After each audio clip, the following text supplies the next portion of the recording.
이런 걸 보고 있으면 저는 조금 의아한 기분이 듭니다. 이걸 왜 입시 수업에서 가르치지? 뭐 이런 생각이 드는 거예요. 학교마다 세부적인 평가 기준은 다르겠지만 공통적으로 중요하게 생각하는 것이 하나 있으니 바로 안녕하세요, 신PD입니다. 오늘은 입시에서의 이론 수업 과연 필요할까?에 대해서 이야기하도록 하겠습니다. 한국예술종합학교 극작과 연출과 그리고 서울예대 극작과 입시에 대한 이야기입니다. 다른 학교를 준비하시는 경우 오늘 영상과 관련이 없을 수 있습니다.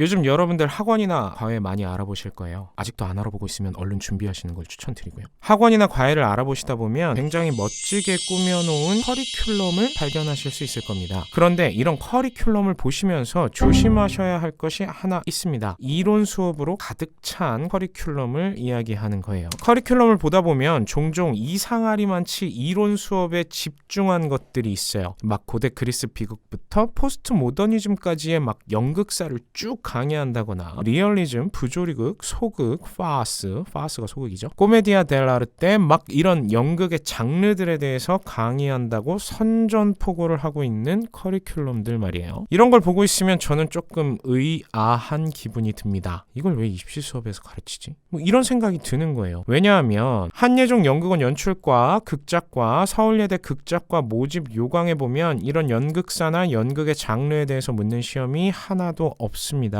한예종 같은 경우 1차에서 언어능력평가랑 내신 보는데 연극 이론에 대해서는 안 나오고요. 2차에서 스토리텔링 글쓰기 워크숍 면접 보는데 여기서도 지금까지 나온 적이 없어요. 서울예대 극작과의 경우 1차에서 글쓰기, 2차에서 면접인데 글쓰기에는 당연히 이론이 안 나오고 면접에서도 이론에 대해 묻지 않습니다. 앞으로도 안 나올 가능성이 높아요. 그렇다면 입시에서 연극 이론 수업이 전혀 필요가 없을까요? 이게 또 그렇지는 않습니다. 사실 저는 이론 수업이 굉장히 중요하다고 생각하는 사람이에요. 여러분들의 입시 공부를 보다 더 체계적이고 깊이 있게 만들어 줄 수 있기 때문이에요. 만들어 준다 뭐 이게 아니라 만들어 줄 수 있다. 한예종 연출과랑 극작과 그리고 서울예대 극작과 입시의 공통점은 창작 시험이 굉장히 중요하다는 거예요. 한예종의 경우 스토리 구성 능력과 창의력 평가라는 과목이 창작이고요. 서울예대에서는 작문이라는 과목이 창작 과목입니다. 주어진 주제를 가지고 여러분들이 이야기를 창작해야 하는 시험이에요. 창작의 매체는 글이 되겠죠. 창작 시험은 일종의 스토리텔링 글쓰기 시험인데 여러분들이 하나의 완성된 이야기를 직접 글로 써내는 시험이에요. 학교마다 세부적인 평가 기준은 다르겠지만 공통적으로 중요하게 생각하는 것이 하나 있으니 바로 동시대성이라는 겁니다. 조금 쉽게 이야기하자면 여러분들이 만든 이야기가 여러분들이 살아가고 있는 시대, 그러니까 지금 2021년 이 시대를 반영해야 한다는 겁니다. 이해되세요?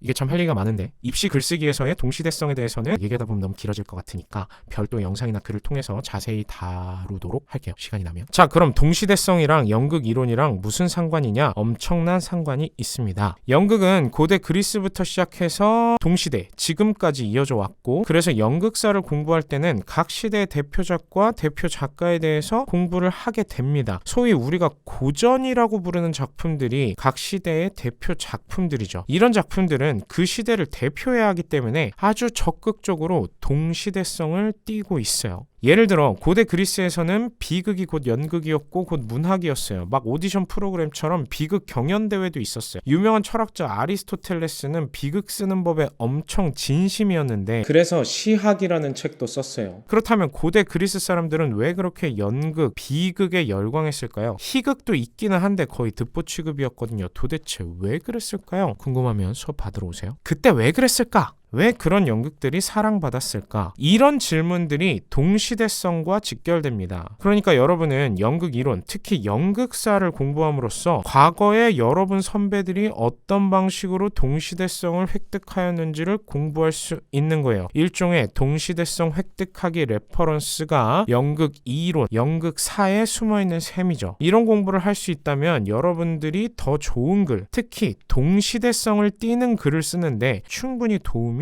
될 수 있겠죠.